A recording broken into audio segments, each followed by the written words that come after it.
pour vous dire la malhonnêteté de certains musulmans.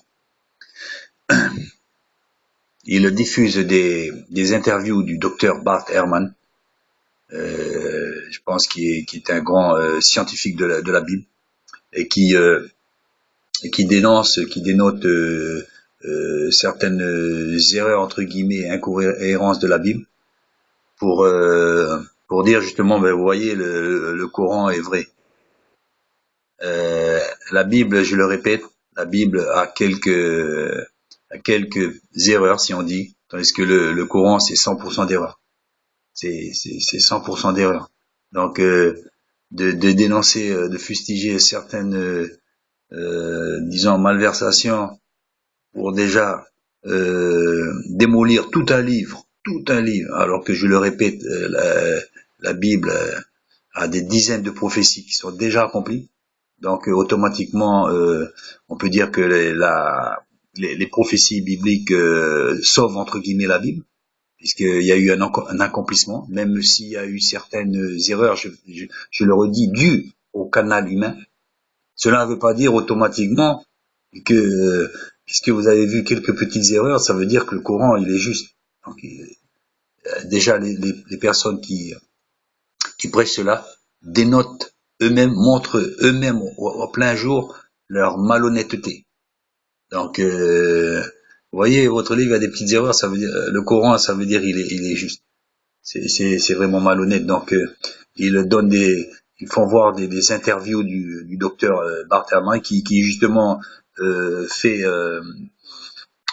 voir un peu la jeunesse, par exemple, des livres de l'évangile, ou alors il y a des différences entre les évangiles, qu'on n'a pas découvert les premières copies, et les premières copies qu'on aurait découvert sont de peut-être 200 ans après Jésus-Christ. Et donc après ça a été copié, recopié, et donc ils ont vu que toutes les copies dispersées au-delà du pourtour israélien avaient des différences, mais pas significatives. Pas significatif quand même qu'il y avait des différences, et que il explique que c'est dû certainement à une mauvaise reproduction, comme aujourd'hui on pourrait faire des erreurs, ou alors il montre clairement que certains ont voulu donner l'accent probablement sur un point par rapport à d'autres, ils ont interprété certainement par rapport au siècle dans lequel ils vivaient, etc.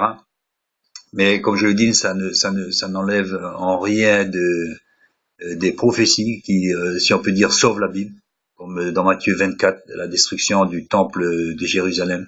Maintenant, vous allez dire, oui, mais c'est des copies de 200 ans après Jésus-Christ. Mais ces choses-là ont été prédites aussi dans l'Ancien Testament. Donc tout colle dans la Bible, même s'il y a des petites erreurs. Et comme je le dis, par contre, le Coran est indigne du peuple arabe. Certains arabes qui veulent, ou maghrébins ou quoi, qui veulent s'identifier à ce livre pour fustiger l'Occident, je vous le dis, ce livre, au contraire, donne une mauvaise image de ce que vous n'êtes pas. Donc ne vous réfugiez pas derrière ce livre qui au contraire, condamnez-le, qui au contraire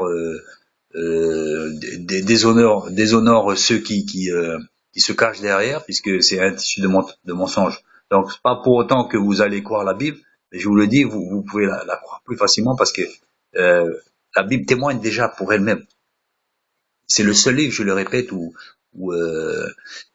sur à peu près 737 prophéties, à peu près 600 sont déjà accomplies. Donc il n'y a pas photo. Le Coran je le répète, n'a aucune prophétie. Et les prophètes que le Coran a dans son livre, ben c'est quoi? Ce sont des prophètes juifs, des prophètes de la Bible. Donc ces gens-là, je le répète, se mordent la queue.